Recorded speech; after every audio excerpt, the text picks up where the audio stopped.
BookTube, long time no see. It's been a complicated and unusually busy in different ways 6 months, but I have a little gap here and I thought I'd try and get my BookTube stuff restarted. And the mid-year Freakout tag seems like a pretty standard way to get back on the horse, so I'm going to give it a try. So the first question in this time-honored tag is the best book that I've read this year. This is probably a reread for me. I reread George Eliot's Middlemarch, which I hadn't read since I was in my 20s. I read it as an undergraduate for a class and hadn't touched it since. And I remember being puzzled by it and interested in it when I was quite young, but never went back to it, and I reread it earlier this year and very, very much enjoyed it. What I didn't notice the first time I read it was how funny the narrator's voice is, and that was kind of a delightful thing to be reading in with all of the kind of complexities of the story and the density of the prose, is that the narrator's voice is often very sharp and funny. So that's the best book I've read this year so far. Best sequel I've read this year so far. I haven't read very many sequels this year, and the ones that I've read have been rereads in mystery series. So the best of that batch would probably be Dorothy Sayers' Have His Carcase, which is typical Sayers, a little bit overwritten, densely written, complicated vocabulary, ridiculous plots and characters, but it can be a lot of fun. So that would be probably the best sequel that I've read this year so far. Let's see, what's the next question? A new release that I haven't read yet, but I'm looking forward to. So that would be Robyn, Maynard, and Leanne Betasamosake Simpson's Rehearsals for a Living. This is already out in Canada, and I'm hoping to get a library copy next week or the week after. And it's a series of correspondences between Simpson and Maynard about issues in Canada today. And I'm looking very much forward to reading that. On the fiction side, I'm also hoping to get Ali Smith's companion piece from the library probably over the next month. I think I've worked my way up the request list, and I should be able to read it next month, maybe the end of this month. Oh, end of next month. What is time? Question 4. What release am I most looking forward to in the end of the year? That would be Kate Beaton's graphic memoir, Ducks, 2 Years in the Oil Sands, which is an account of her time in Fort McMurray, the north of Alberta, where oil is mined from tar sands. She went there after her undergraduate work and spent 2 years, I think, working in Fort Mac to pay off her student loans at a time when lots and lots of Maritimers commuted on a 3-week there, 1 week off type of schedule to work and to earn enough money to keep their families going. It's still going on, but less volume, I think, in terms of people commuting back and forth.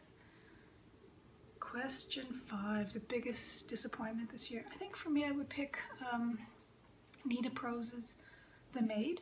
This is kind of a mystery thriller that was making the rounds, probably 3 months ago, something like that. And it's a straightforward kind of thriller, mystery type of thing with a twist at the end. But what I found very disappointing in it is the kind of way the main character is represented. She's kind of represented as being on an autistic spectrum, but there's something very off about the way the character is represented, and it just disappointed me as a thriller. I didn't think it's actually particularly strong, but it's been optioned for a movie, so you will soon be able to see it. So that's The Maid. Biggest surprise of the year so far would be Dorothy Richardson's Pointed Roofs. So this is a novel from pre-World War I, first in a long series, a series called Pilgrimage, and it's the first stream of consciousness novel, and I was surprised at how good it was, which I shouldn't have been surprised, of course. It's just something I haven't read before, but the way in which Richardson can put you in the midst of Miriam's mind. Miriam's, what, 18 years old? Is extraordinarily good, I think, for a novel that's not much read these days. Favorite new author? This is tricky, right? Because how can you declare a favorite on one book? But someone who I'm looking forward to reading more of would be John McGregor, because I very much enjoyed Lean Fall Stand, partly because I'm really interested in Antarctic fiction and other kinds of exploration narratives, and it's partly connected to Antarctica. I think that's what I would say is the one I'm looking forward to rereading more of. Newest fictional crest. I thought about this one and tried not to just dismiss it out of hand like we tend to do, but I didn't come up with anything, so I'll take a pass on that one. Newest favorite character. This one took a little thinking, but I settled on Evelyn Skinner, who's the middle-aged to elderly art historian in Sarah Winman's still life. I really like Evelyn Skinner. I think it's largely connected to how much I am interested in and enjoy learning about the lives of the women of her generation. So women who would have been my grandmother's generation or slightly older than my grandmother. Women who did amazing things in often very constrained circumstances, and their choices and their accomplishments and failures are largely forgotten and shouldn't have been. But that's the way history goes. Let's see. Question 10. The book that made me cry this year. I'm not a big crier at books. They don't usually make me weep. Occasionally a movie will, or a piece of music will, depending on the context. But there was a book that did upset me this year, and that is Nora Loretto's Spin Doctors, which is an account of the way news organizations and medical organizations in Canada manage the communication around the COVID pandemic that is still ongoing. It's an enraging book to delve into how long-term care facilities mismanaged patient care, how long-term care facilities are tied so tightly into large for-profit companies, the incoherent way that death statistics are collected in this country. That was an upsetting and an infuriating book, but it didn't make me cry. Maybe it should have, but that's the closest to very intense negative emotion I've gotten from a book so far this year. On the flip side, question 11, what's a book that made me happy this year? This one came at the right time for me. It's not a perfect novel. I read it, probably February, January sometime, so that would be Sarah Winman's Still Life. There's something about the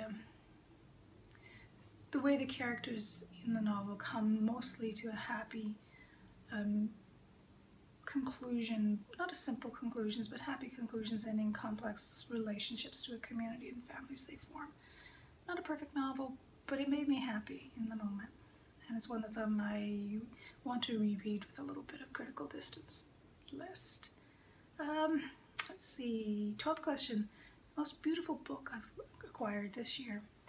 I'm not in a book buying mode. I've bought very few this year, but I was given Christy Belcourt's book, or a book about Christy Belcourt and her art, and I'll put some images up. And her art is astonishing.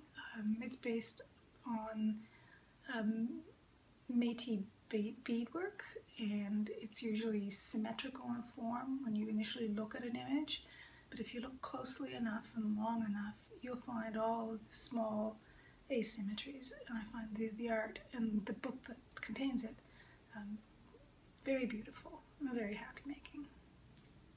And the last question, what books do I need to finish by the end of the year? Well, none.